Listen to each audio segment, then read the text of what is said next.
जाओ करो, police complaint करो। उसके बाद क्या होगा? मैं जेल जाऊंगा, बाद में मैं बाहर आ जाऊंगा। उसके बाद तुम्हारा क्या होगा? तुम क्यों पड़े हो मेरे पीछे? मैं क्या पड़ा हूं तुम्हारे पीछे? मैं तो बस तुम्हें प्यार करना चाहता हूं। बताओ कैसा है? नहीं आदित्य, नहीं नहीं नहीं आदित्य, नहीं नहीं।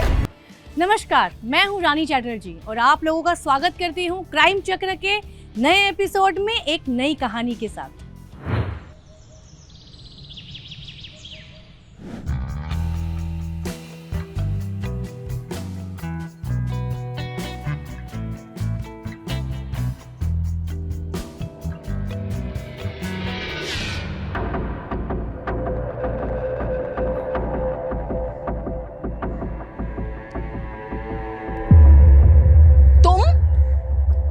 तुम्हारी हिम्मत कैसे हुई मेरे घर आने की? अमीर आदमी मिला नहीं कि तू मुझे भूल गई? तेरा पति हूं मैं। पति है नहीं, पति था। तलाक हो गया है तेरा मेरा। हाँ, तलाक तो हो गया है, पर क्या करूं, तुझे भुलाया नहीं जाता। तो चीज ही ऐसी है, और तुझ पे पहला हक सिर्फ मेरा है। कोई हक नहीं है, और अगर आज की बात दिखाना यहाँ, नहीं तो क्या क्या करेगी? पुलिस को बुलाऊंगी। पुलिस में जाने की सोची भी ना तो तुझे वो तेरे नए आइटम को ना भगवान के पास पहुंचा दूंगा। वहीं लिखवाती रहना कंप्लेंट। तुझे चाहिए क्या? क्यों मेरे पीछे पड़ा हुआ है? मैं ना तुझे सुकून से रहते हुए देख नहीं सकता, और तेरे कारण ही तो मेरी जिंदगी बर्बाद हुई है। तुझे तो मिल गया नया लौंडा, पर मेरा क्या? दफा हो जाए यहाँ से, और तू भी दूसरी शादी कर ले जैसे तूने कर ली। ये औरत, अभी तो मैं जा रहा हूँ। तेरा हिसाब ना मैं जल्दी करूंगा।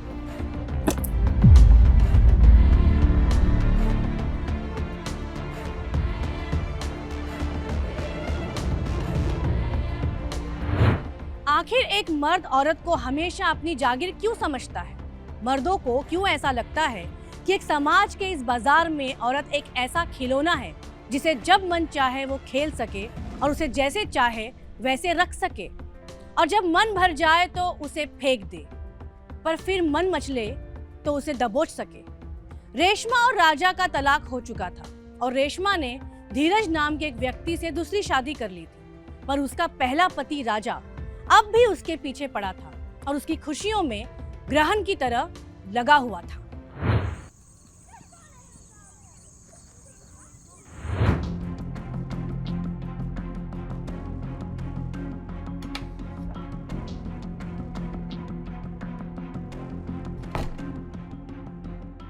आज फिर लेट हो गया।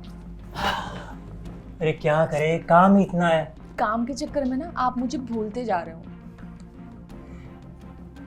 अरे तुम्हें कोई कैसे भूल सकता है? तुम कोई भूलने वाली चीज हो? तो फिर काम में इतना रहोगे तो मेरा क्या होगा?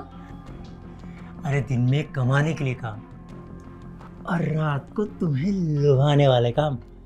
बस यही तो मेरी जिंदगी है डार्लिंग। आज राजा आया था। क्या? वो घर में कैसे घुसा? घर में नहीं, मैं स्विमिंग पूल पे बैठी हुई थी, वहां आया था। उसकी इतनी हिम्मत! दूर क्यों नहीं रहती तुम मुझसे? इसमें मेरी क्या गलती है? वो मुझे परेशान कर रहा था, और वैसे भी मुझे और आपको मारने की धमकी देकर गया है। उसकी ये मजाल, उसका कुछ करना पड़ेगा। उसे तो मैं बाद में देखता हूं। खैर, आज अपना मूड खराब नहीं करते, उसको बाद में देखते।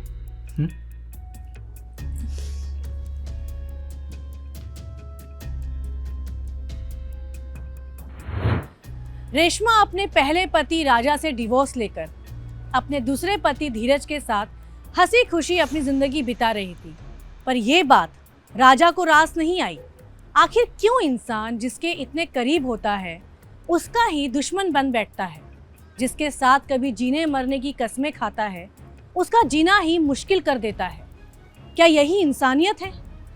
क्या हम इंसान इतने निचले स्तर पर गिरते जा रहे हैं कि हमारी नकारात्मक भावनाएं हम पर ही हावी हो रही हैं?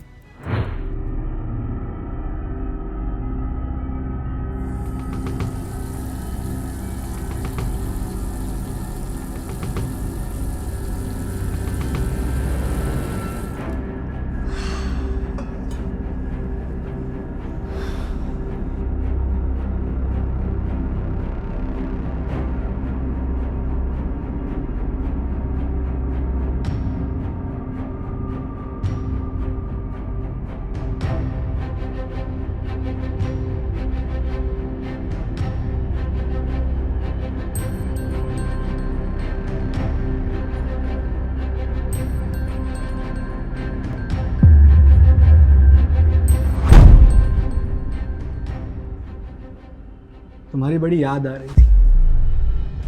अब क्यों याद आ रही है? जब छोड़ के गए थे तब तो पलट के भी नहीं देखा। वो क्या है ना, तुम्हारे बिना दिल नहीं लगता। देखो, मेरे करीब मत आओ, नहीं तो क्या? बस करो आदित्य। मैं तुझे छोड़ा है, तलाक नहीं दिया, इसलिए अब भी हक है मेरा।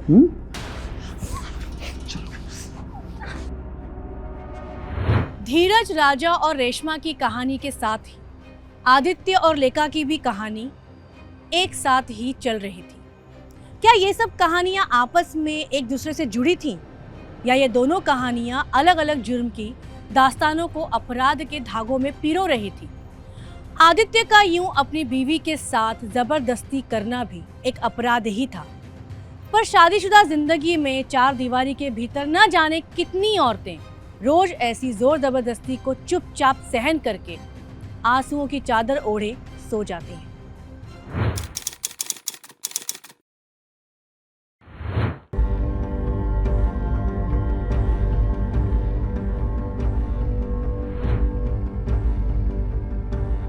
सर, ये रंगनाथ मर्डर केस की फाइल है, डीएसपी साहब ने मंगवाई थी। ठीक है, रख दो। एसपी साहब के ऑफिस में जाने वाला हूँ, डीएसपी साहब को दे दूंगा। यस? क्या? कहाँ? ठीक है, हम अभी पहुँचते हैं। गाड़ी निकालो। सर,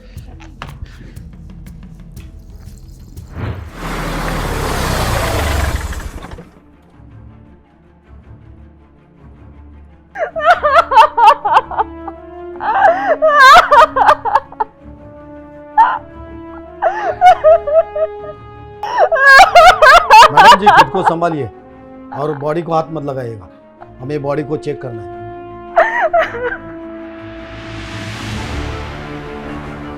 एकदम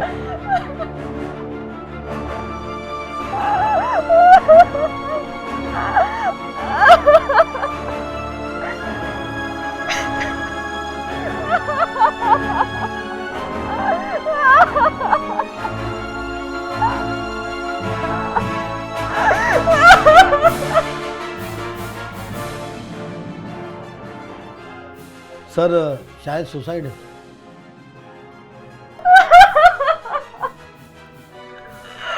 कल तक सोचे वाले थे, आज पता नहीं क्यों उन्होंने सुसाइड कर लिया। प्लीज संभालिए अपने आप को। मैडम, आपको हमारे साथ पुलिस स्टेशन चलना होगा, तो जरूर पूछताछ के लिए। यादव सर, बॉडी को पोस्टमार्टम के लिए भेज दो।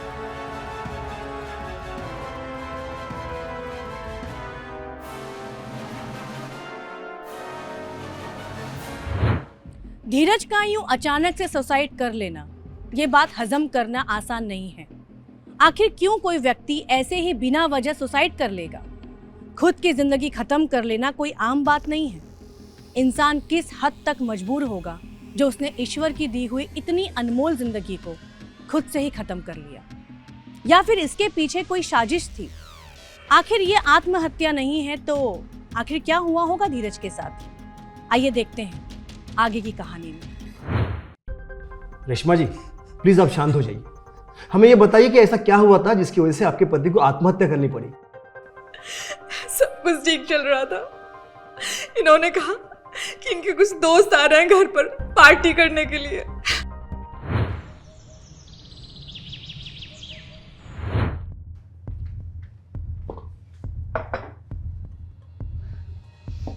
रेशमा मेरी जान। रेशमा, वो क्या है ना कि आज शाम को मेरे कुछ फ्रेंड्स आने वाले हैं पार्टी करने के लिए, तो तुम्हें खामखा डिस्टर्ब होगा। तुम एक काम करो, सुषमा दीदी है ना, उसके घर चली जाओ। जैसे ही पार्टी खत्म होती है और मेरे फ्रेंड्स चले जाएंगे, मैं तुम्हें वापस बुला लूंगा। ठीक है? ठीक है, मैं चली जाऊंगी, आप अच्छे से एंजॉय करना। Okay? Thank you thank you thank you so much.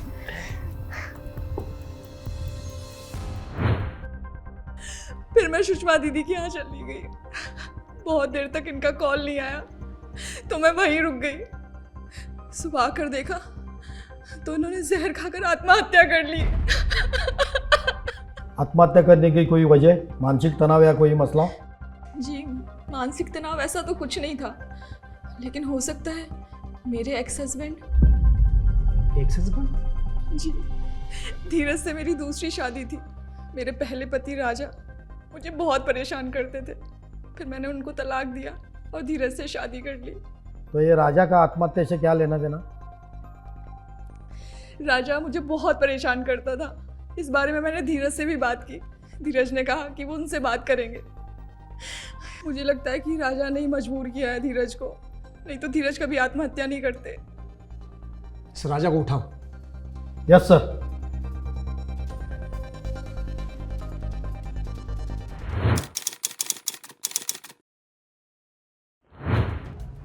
राजा, चल अब सब कुछ सच बता दे।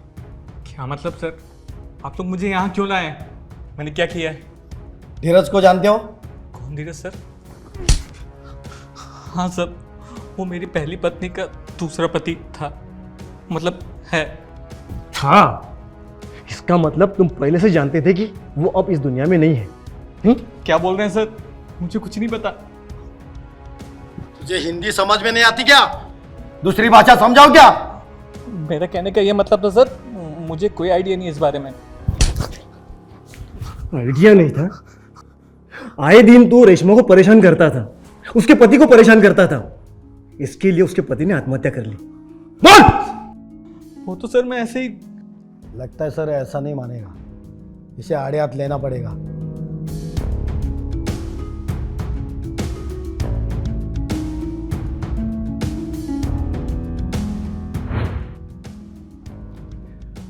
यादव, मुझे ये मामला आत्महत्या का नहीं लग रहा है। क्यों सर? हमें तो वहाँ से पॉइजन की बोतल मिली थी। पॉइजन की बॉटल तो मिली, लेकिन पॉइजन पीने के बाद इंसान के मुंह से झाग निकलता है, वो तो कहीं दिखा नहीं। ना ही वो झाग कहीं आजू बाजू में पड़ा हुआ मिला, कोई सबूत नहीं। उसके गर्दन पर मार्क था, इसका मतलब गला दबाकर उसकी हत्या की गई है। पोस्टमार्टम की रिपोर्ट थोड़ी देर में आ रहे हैं सर।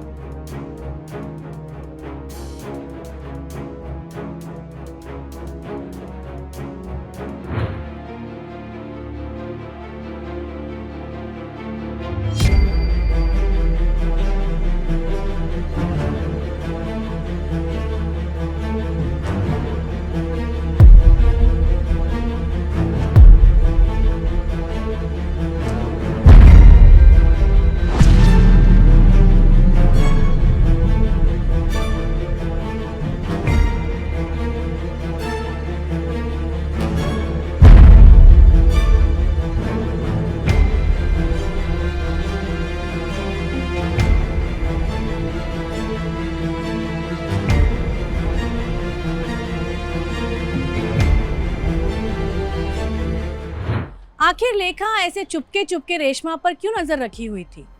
आखिर क्या लेना देना था लेखा का रेशमा से? क्या लेखा का संबंध धीरज से तो नहीं था? आदित्य की बीवी होने के बावजूद लेखा कहीं धीरज के साथ नाजायज रिश्तों में तो नहीं थी? या इस मामले का कोई अलग एंगल था? पुलिस को पोस्टमार्टम रिपोर्ट का इंतजार था, तभी ही केस की गुत्थी सुलझ पाएगी। पुलिस को शक था कि आत्महत्या का मामला तो नहीं है, पर बिना सबूत कुछ भी कह पाना ठीक नहीं है। सर, आपका शक सही था। धीरज ने सुसाइड नहीं किया है, उसकी हत्या हुई है। ये देखिए पीएम रिपोर्ट।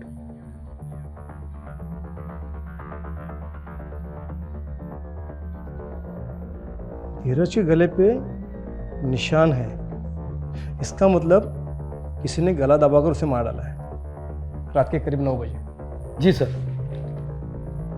पॉइजन के बोतल पर जिसके भी फिंगरप्रिंट्स मिले हैं उसकी मुझे रिपोर्ट चाहिए। धीरज के कॉल डिटेल्स निकालवाओ। धीरज जहाँ पर रहता था उसके आसपास जितने भी सीसीटीवी कैमरे हो उसकी मुझे फुटेज चाहिए, शायद कुछ सुराग मिले। और ये भी पता करो कि धीरज के घर पे उस रात कौन कौन दोस्त पार्टी के लिए गए थे। ठीक है सर, धीरज के दोस्तों का पता लगा दो।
मुझे मिस कर रही थी ना?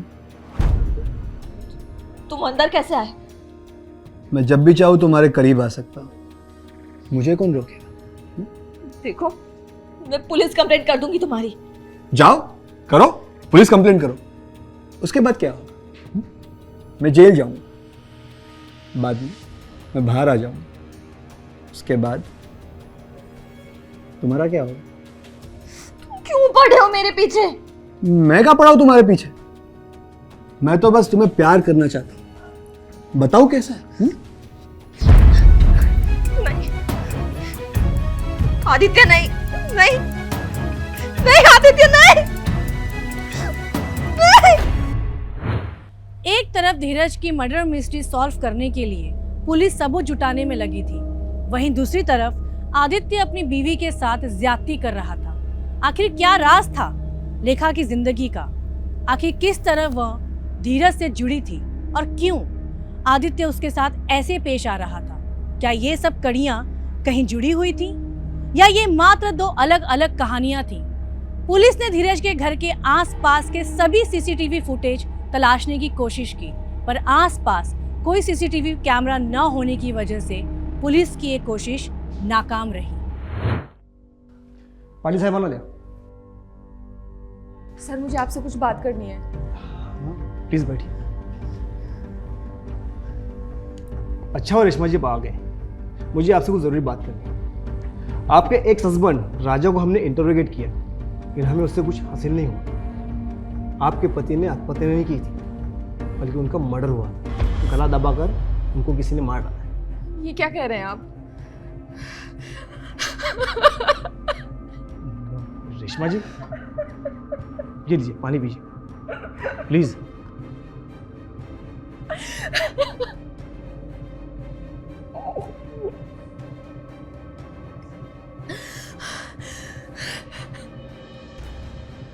सर मुझे बहुत डर लग रहा है।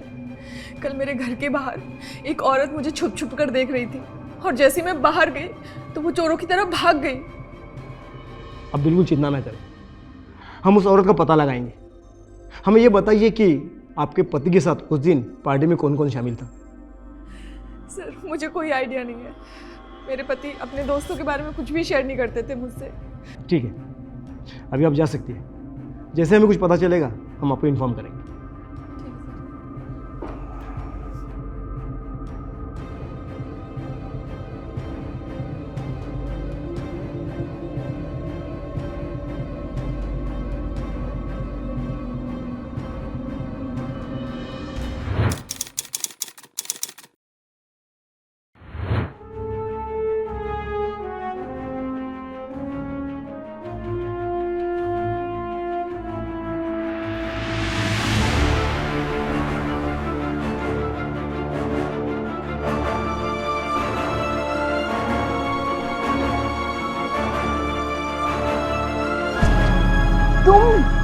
तुमने तो मुझे डरा ही दिया। मैं डरने की चीज थोड़ी हूँ, प्यार करने की चीज हूँ। धीरज ने सुसाइड नहीं किया है, उसका मर्डर हो गया। ये बात पुलिस को पता चल गई है। हम सेफ नहीं है यहाँ, हमें भागना पड़ेगा, वो भी जल्दी।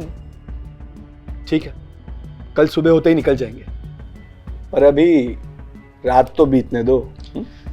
बिता लेना रात भी। लॉकअप में इतनी जल्दी क्या है? ना सर चल। अरे सर एक सेकंड सर।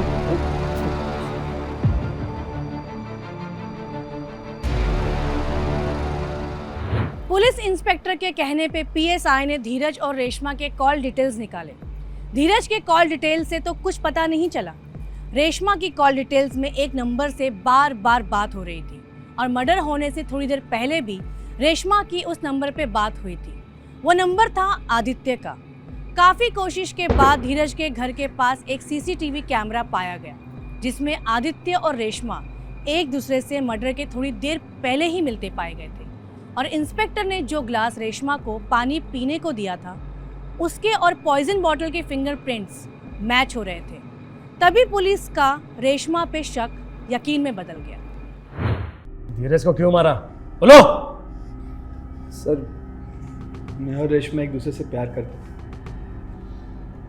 और रेशमा की धीरज से दूसरी शादी हुई थी और मैं भी अपनी पत्नी से अलग रहता था और हमारे प्यार के बीच में सिर्फ एक ही कांटा और वो था धीरज।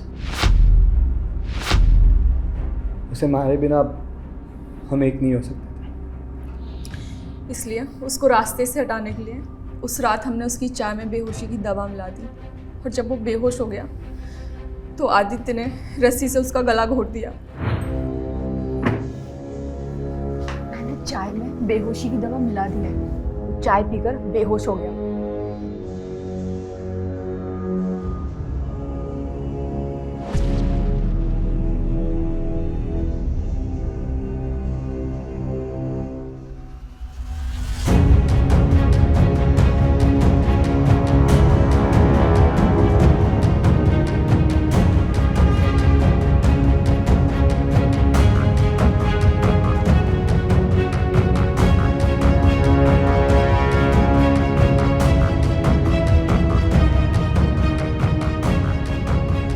अब एक काम करो, पॉइजन की बोतल वहाँ पे रख दो और हम दिखाएंगे कि इसने सुसाइड की, ठीक है?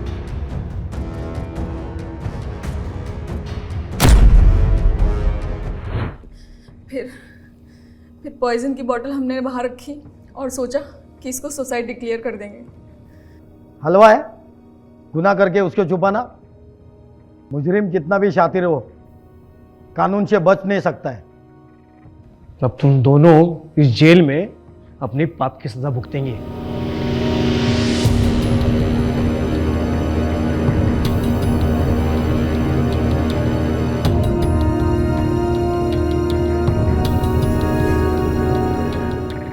एक तलाक होने के बाद भी दूसरे पति के होते हुए एक प्रेमी रखना, ये रेशमा की किस तरह की मानसिकता थी और अपनी पत्नी लेखा को दर्द देके रेशमा से प्यार करने का आदित्य का एक कैसा पागलपन था। आखिर लोगों को हो क्या गया है? क्या जीवन जीने का यही तरीका है?